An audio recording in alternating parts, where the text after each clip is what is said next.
Developing tonight, the president of the Lee County NAACP wants to mend relations between the Fort Myers Police Department and members of the community, particularly those living in the Dunbar area. Yeah, the group meets with the Fort Myers Police Department and other local leaders tomorrow. NBC2's Chris Lovingood talks with the group to find out what they hope to learn. We must work in unity. We must put aside our differences. After nearly a decade as president of the NAACP in Lee County, James Muakil hopes this year he can bridge the growing gap between police and the community. We are saying to citizens of the Dunbar community that if you have grievances against the police department, you have the right to petition. Those grievances will be discussed at a meeting on Monday between the NAACP and police, including concerns about use of excessive force from police and how police handle complaints from the Dunbar community. But Muakil says the big reason the meeting was called: there's room for improvement, and I think that that's the most important thing, that law enforcement and the community begin to talk to each other more. Supporting stronger unity between police and the city, a gesture some think would lead to better cooperation from the community. Accident or something come up, they don't be afraid to talk to the officer, let them know what's going on so we can eliminate the bad people from the good people. It makes us look bad. Muakil says there seems to be a misunderstanding that citizens aren't willing to work with police, which he hopes to clear up in the future. We as citizens should immediately reestablish the fact that we are cooperating with law enforcement. In Fort Myers, Chris Lovingood, NBC2. Now, Police Chief Derek Diggs and State Attorney Stephen Russell are expected to be at tomorrow's meeting. It's at 3 o'clock at the Fort Myers Police Department. Meanwhile, at tomorrow's City Council meeting, Councilwoman Terlin Watson says she will request an update on the recommendations from the free report into the Fort Myers Police Department.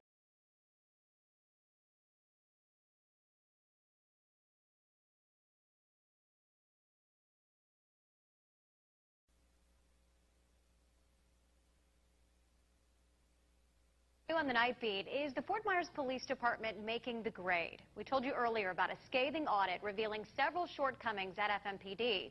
Wink News wanted to know, what do you think?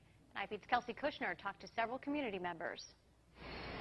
The number of unsolved crimes is staggering, from detectives failing to document investigations consistently. I do have some concerns, and I've never said that we didn't have challenges. We got challenges.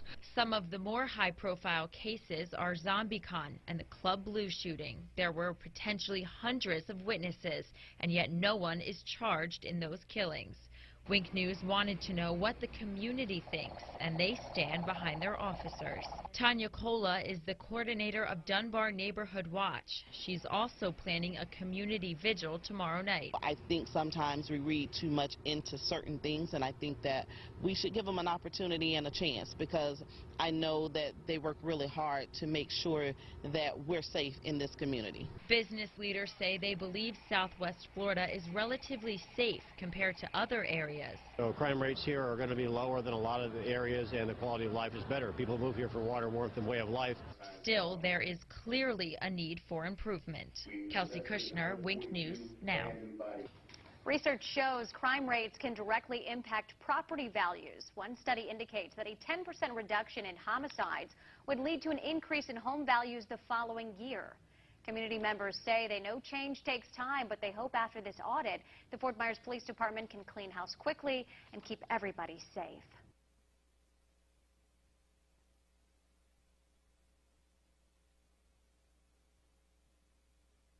Now, alarming allegations against some Fort Myers police officers. A new independent report out today claims they leaked search warrant information to drug dealers, and those officers received promotions.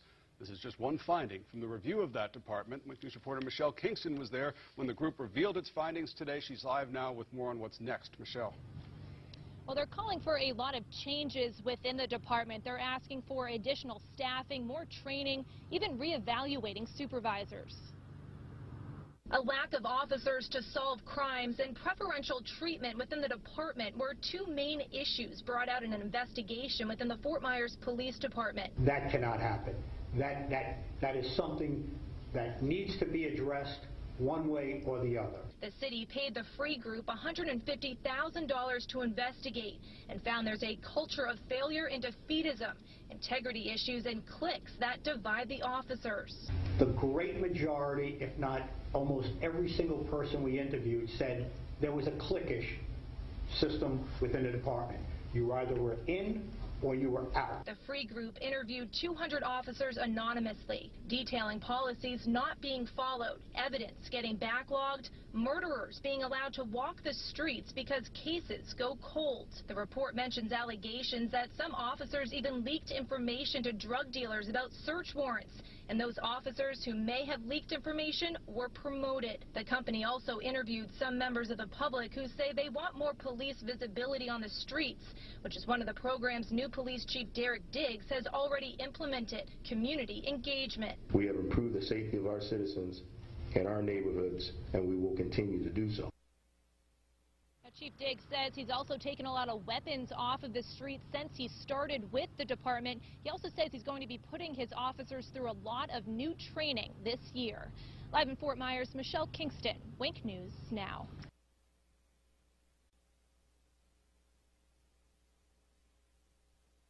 So I want to get right in. A lot of people have been asking, what has taken you so long to read the report? People might say it doesn't show that you're as concerned about it maybe as you should be. Right. We got the report announced Wednesday. I received it Wednesday. The way my schedule was lined up, it was just hard for me to stop everything and read it. I've been getting bits and pieces of it from people. This weekend I'll have plenty of time to drill down and get do you think that this should take precedence? Well, it is an audit report, and it's going to have things in there that are going to take us time to digest and initiate. It's a priority, so let's get that clear, but it's not something that's going to happen overnight. So I'd rather be thorough with it. It's been a challenging week with regard to my time, and I think this weekend I'll have plenty of opportunity to get my mind around it. Okay. Obviously, I mean, it said a lot in this report. Yeah. Were you surprised at all of everything that it found? I tell you what I was surprised of is at the time that this report was issued, either just before the report or about the time it came out, is our chief announced that that he was going to put some officers on leave. I'm concerned about that, and that was something that it made my head turn. And I mean, some of these officers have been there for quite some time. One of them is almost top brass there. Yeah. What concerns you about that these officers are on leave? Well, I think we need to know, were they part of the subject of the audit reports, the news that's come forward? What's around all of that? I think that's important to know. When you have citizens who come from time to time and say to the council, I've been mistreated, I've been this, I've been that, we hear that sometimes, and we ask the city manager to look into these things, but it's hard to find the facts. It's hard to, we say to people, help us understand your complaint. Ask city manager to look into it, and there just seems to never be anything of substance there. This report gives us the opportunity. But do you think there's never any substance because, as some would say in the report, it was very cliquish? There's cliques inside, and they kind of try to cover up some things. That begs the question, and that's what makes this so interesting and important to get in and find. We got to have the facts, and when the council, when assertions are made to the council, the first thing that we always want is, we're with you, we appreciate your concern, let's get the facts and let's begin to understand what we're dealing with so we can solve the problem. I want to read something, because you said about the officers on leave. I want to read you a quote from page 7 of this report. It says, interviewees reported instances in which officers allegedly leaked information to drug dealers regarding search warrants. It does not appear that these matters were ever addressed in the department.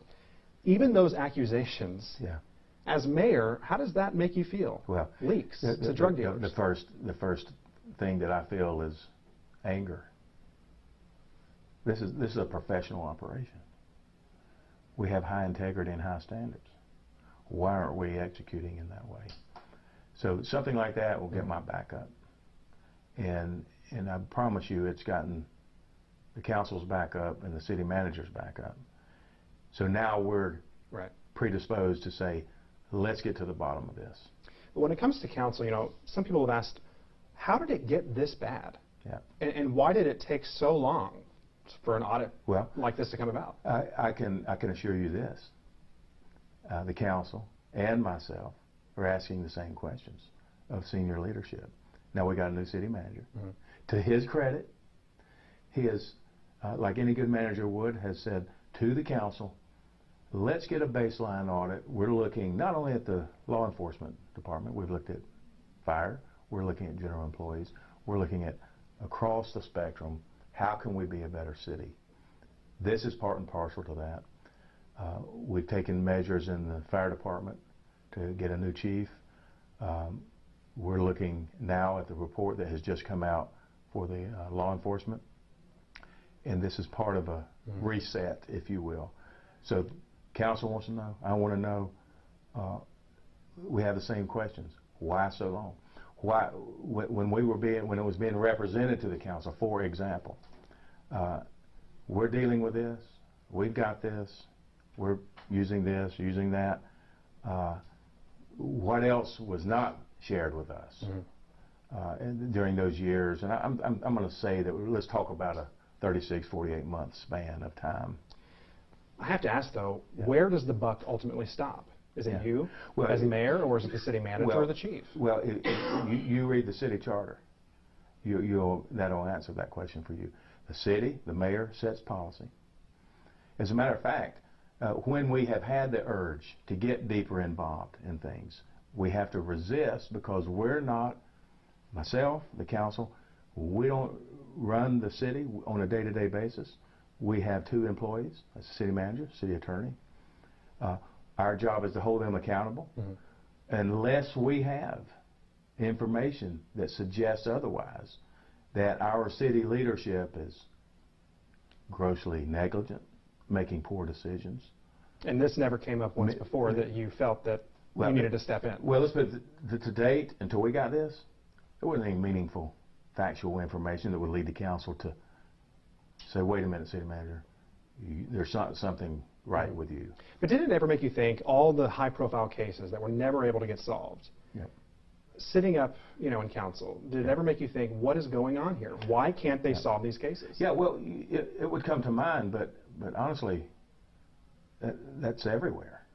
There's high-profile cases. There's cold cases in every law enforcement jurisdiction. It wouldn't appear, for example, to the mayor or the council that was extraordinary or unusual in any way. We certainly suffered some cutbacks during the recession where we cut back law enforcement, but we cut back everything. We cut back general employees, fire, leadership in most areas were able to deal with that. It seems like that our police agency suffered a little more than others. Well, yeah, and I want to talk about that because that was a big deal for a lot of cities, you know, to cut back. In 2008, obviously, they had the buyouts. You know, the report says a lot of experienced officers and supervisors retired, and they, you know, the people that replaced them weren't properly trained. Looking back, do you ever feel maybe you and council should have done more or made sure the police department did more when these buyouts happened? Well, it's a hard thing to analyze. When you say do more, would that, you know, put us in a position of overstepping our authority under the charter? So ultimately, the city manager ultimately that's where the buck stops when it comes to day-to-day operations. I think with day-to-day operations, things like this where the police chief reports to the city manager, I think that's straightforward and clear. And you know, we're all guarded. My colleagues and I, we're all guarded that we're not promoting or, you know, supporting insubordination, pushing politics downstream that interfere with day-to-day working, and that's a delicate balance. I've been concerned. I've met over the past few years with, for example, with our legal team, I've asked them questions. But, you know, there's nothing really that jumps out at you that says, wow, you know, this is an emergency, this is a crisis in our day-to-day stuff. I want to go back to the, you know, the leaks to the drug dealers, the allegations of that. Whose decision is it to bring in another agency to investigate if there's any criminal wrongdoing for those officers? Is that you? Is that the city manager, the chief? Yeah. One way that this came forward, and that's a great question, is in this world of policy making and yet authority over city matters. In that process, I met with our city legal team, namely Grant Alley, and years back, and I said, you know, is there something we ought to be doing as a mayor and as a council? What are some options? And you know, we had a brainstorm, informal brainstorm. It was suggested that we consult with some outside authorities on ideas, and it came forward that, you know, the Department of Justice is available to help law enforcement agencies. You can hire outside companies. We end up hiring a Louis Free agency, for example, and they will come in and do an assessment, much like you would do a financial audit, which we do every year. It made sense to me. Over time, I suggested to Billy Mitchell and Saeed Kazemi, subsequent to Billy Mitchell, that why don't you think about having someone come in, just do a top-down, and let's do the whole city. Let's just don't focus on law enforcement. And ultimately it evolved into that. I credit Saeed for listening to the idea. Now, that's all it was, an idea. So he had to go do the legwork. He had to call around who does this, who can do it well. So I think it's fair to say that in an informal sort of way, that concept came forward. Saeed grabbed hold of it, and today we have the results of not only the police audit, but we've got fire and general employee. We have our financial audit. All those things are available. Available to council, to citizens to look and see. They're tools that help us do better. They're also tools that help us understand if things are going bad or if there's misbehaving and those kind of things. Right. You look for that all the time in financial. We should be looking at it more in all aspects of city business. Well, do you think anyone's going to bring in maybe the DOJ to investigate officers now? Well, it depends on what the severity of the situation is. That's clearly what the expectation would be if continued judgments of the city leadership, especially the chief, would lead to that. So yes, I think we're going to be all wanting to know. And that's something that you're maybe open to suggesting after you read the fine details? Well, is that something that you would? Is that something that you would bring forward, the DOJ investigator, or is that more of a city manager, chief, when it comes to the DOJ? Well, I would say it's probably a joint effort. Yeah. I think the council would expect. I would expect that we would have information come forward to the council. We would dissect that together with city management and come up with a decision as to what to do. It may follow a natural course. I don't know. I'm not a law enforcement expert, but I am keenly interested in getting the findings in this report addressed as quickly as possible so we understand how we need to go forward. There's another one that I want to read to you. Officers who were not trusted by other officers, witnesses, or outside agencies were nevertheless promoted and allowed to serve in positions wherein they had the ability to compromise sensitive investigations. Yeah. And I want to go back to the Andrew Faust case because I believe that's when something really started to change in the city. Do you ever think back, if our department was performing better, could that boy's killers have been caught and punished? Well, when you look at a report that asserts these kind of things, and that begs the question. And I think the answer is yes. We could have done better. We should have done better. When you hear these kinds of assertions made, you're saying to yourself that a total breakdown in senior leadership in the department. Trust obviously was a big deal. If we had information leaking, which this suggests, that's a huge problem. It is a huge problem and a huge disappointment. I think the council is ready to get on with this report and find out what needs to be done going forward. Because I mean, there's so many people out there whose loved ones are not here anymore. Yeah. And they're probably sitting back thinking, if they could have just done their job well, yeah, we would have some justice. Well, let's don't think lightly of the perpetrator. Ultimately, this blood lies on the hands of the person that did it, and I'm gonna fall short of laying that blame on law enforcement. We want to do our best to stop things, and we support our law enforcement. We do not support the kind of assertions that have come forward in this report. We do not support that. And what our obligation is, once we know the information, is to move swiftly through it, solve the problem, and go deeper and find out just how bad it is. And I think that's what we got to make the focus. Right. Looking back over our shoulders and with 20/20 hindsight, woulda, coulda, shoulda kind of analysis doesn't serve much purpose. We're heartbroken for every loss of citizens. I said last night for hours in a wonderful, beautiful, emotional prayer vigil for those lost. That's not something that the council and myself figure on year in and year out. Mm-hmm. We're about making cities better and including safer. And when this happens, it's heartbreaking. So now let's talk about the future. We got through the stuff in the report that I want to bring up to you. In any way, is this kind of good that all of this just kind of came out, everyone knows about it? Do you see that as a way to move forward? Well, I think rather than use the word good, I think the appropriate characterization is it is the expectation. We paid a lot of money for this report. We're going to take the report and set it on a shelf. We need information. The report is aimed at making us a better city. The results of how we solve issues in a report, that's good. Mm-hmm. That is good. And so in that sense, the report is going to do what it's supposed to do, give us knowledge, give us a way forward.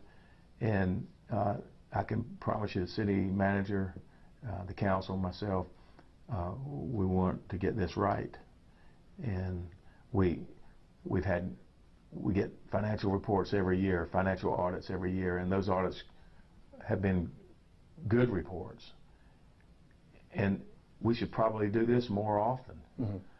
Is one thing, one of my takeaways, and I'm not sure you do this every year, but probably every 5 years or so you want to check things out a little bit. This is an agency. Entities go through life cycles, and I think this report illustrates to us clearly we're at the low end of a life cycle with our law enforcement officer in the way of culture, the way of behavior, the favoritism that's illustrated there, possible leaks. Those are horrible things. We got to solve that. So the recommendations, obviously, when you read through the report, it has a series of recommendations. Some of them are hiring more officers, hiring 2 deputy chiefs, a PIO. So from a council standpoint and from a budget standpoint, how is the city going to afford this moving forward? Where was the money going to come from to actually make these recommendations come to life? Yeah, great question. A lot of the things that are suggested in here are already funded and underway. We were one of the first agencies, even in the Baker administration, to put and deploy body cams, and we're doing that more. We had a release just recently where more body cams are coming. We've got cameras in public places. They're paid for. We are going to budget for and implement new technology over a period of time. The city's growing. If I can step back a minute and look at the policy of the council and with the leadership of the city leadership in the way of economic development, we've emerged post-recession now, and we are going to have new discretionary revenues to help us solve these kinds of problems. So I'm confident. I was noticing some interviews where, would you be willing to pay, extra taxes? I don't see a scenario where that's readily required to do. I think we can shepherd through this. We came through the Great Recession, and we did pretty good in some very challenging times financially. And I believe we're going to be fine. I think we'll find the money. And you talked about growth. Do you think FMPD is going to be do you think FMPD is going to be able to handle the growth in this city? Yeah, I do. We have excellent leadership in Derek Diggs. I credit the city manager for his selection of a very serious and measured and a law enforcement professional who's intent on solving this problem. He came from an environment where his problem there was much worse than ours. He's got special knowledge. He's making an impact already. I believe with the deployment of the latest and greatest technology, best practices, community policing, trust building, these are all critical issues, and he's dialed that in. I am confident that we will solve this, and it will be better, and we will be able to fund it, and we're going to be safer for it. Fort Myers is not less safe than other cities in this region or in this state or America for that matter. And we've just transitioned into new leadership in the city manager's office and new leadership in law enforcement. And I believe results are going to be coming forward. Briefly talk to me, but in the report it says that officers respect Chief Diggs. He's changed stuff already. He is seems to be, to many people from the report, the guy to handle all of this. So tell me more about Chief Diggs and your confidence that he is the right person to do this. Every day I grow in confidence. He's a man of not many words. He's a relentless worker. I have respected that he doesn't have time for a lot of things because he's busy. I felt guilty, I'll share this story, taking him away from his daily work to join other mayors and chiefs around the state to talk about violent crime. He did come away from that thanking me and said that he gleaned a lot from it, but at the meantime he wasn't back here working with his troops. He is intent on solving this, and I'm confident. I have a very high confidence level. I think the council has a high confidence level that he will get the job done. So our days forward are very promising, and we're going to hold him accountable. Again, Syed Kissimmee is to be commended for going on a national search and handpicking a guy to lead us forward. Okay, I think that is it. I just want to make sure there's nothing else. Okay. And that's a lot. I'm tired. And I know this might be a tough question to answer, but is there anyone in your mind is there one person that's responsible for all this in your mind, do you think? Or do you think it's just been through the years with multiple people? I would say it's an aggregate of missteps along the way that have been compounded by maybe not fully understanding the depth of the challenges that have come forward here. I'm particularly bothered by the notion, reality, that the city of Fort Myers law enforcement agency would not play well with other agencies. I don't understand that. It doesn't make sense to me. And I've heard people who've read the report say that that's one of the big things in the report. And I'm going to read that over this weekend. Did you ever get the sense of that happening even when Chief Baker was in office? I wondered about it, and here's why I wondered about it. There was evidence in the media, a letter that Baker, I recall, and I couldn't recite the letter for you, but it had a very uncooperative tone to it, to Steve Russell. And I remember at that time thinking, geez, that's not good. We ought to have a better working relationship. So there were things along the way that gave me pause, and then to have this come forward now and say that we weren't playing well with others, and I've heard that. Looking back now, do you kind of wish you would have said something? Back then. Yeah, I think. Well, at the very least, I wish I would have said, hey, how's it going with our neighboring law enforcement officers? Are we doing good? Are we working with them? I mean, that would have been a good thing to do. And yet, we're busy. The council's busy doing its work.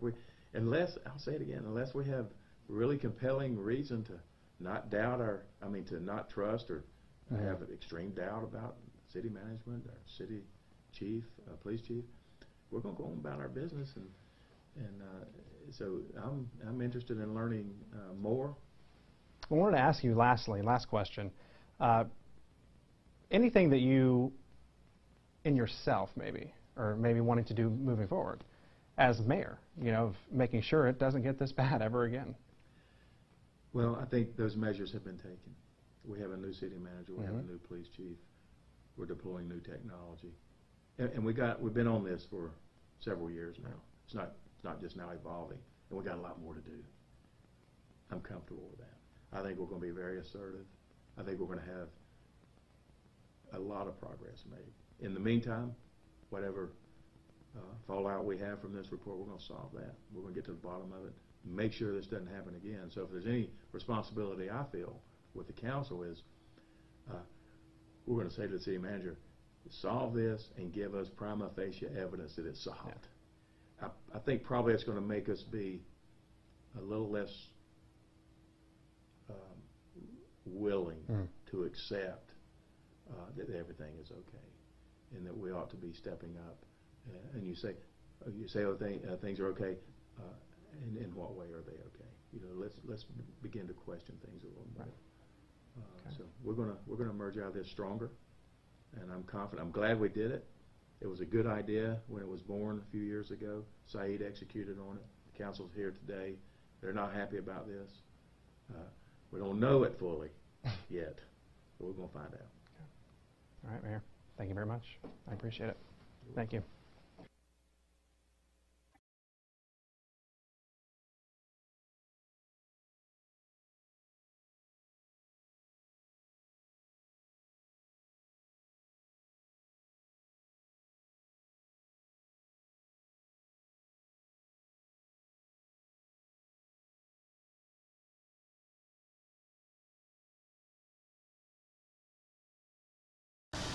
Hey Charlotte County, this is Charlotte County COPWATCH, and I wanted to explain what fair use is.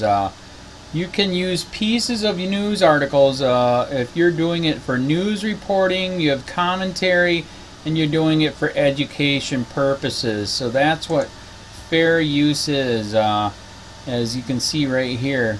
Another reason why I wanted to make this video is to let you know I have just joined with Patreon. A nice thing with Patreon, I make no money on YouTube. They took the money away years ago, and so this is another way to give, and it's a nice thing too because you can give monthly. You can give $1, $5, $10, whatever. I do 4 to 5 hours a day on trying to wake the sheep up on how corrupt it is and different ways that you can fight the corruption. So Patreon is a way that you can do it, and then of course the old way is still there. Donate to Charlotte County COPWATCH with PayPal or credit card. So keep that in mind. 4 to 5 hours a day. I make no money, but the corruption happened to me and I'm sick of it, so I'm trying to wake people up. But my wife would love it if if we could get some help out there. There's 47,000 subscribers. Just think if each one of you subscribers just gave let's say actually yes, $1 a month. 47,000 subscribers gave $1 a month. That would be awesome. That's not going to happen. But anyways, that would be great if it did happen. But do the math in your head. Just think about it. Like I said, 4 to 5 hours a day. I get no money from YouTube. YouTube has gone nuts. You can't do anything anymore.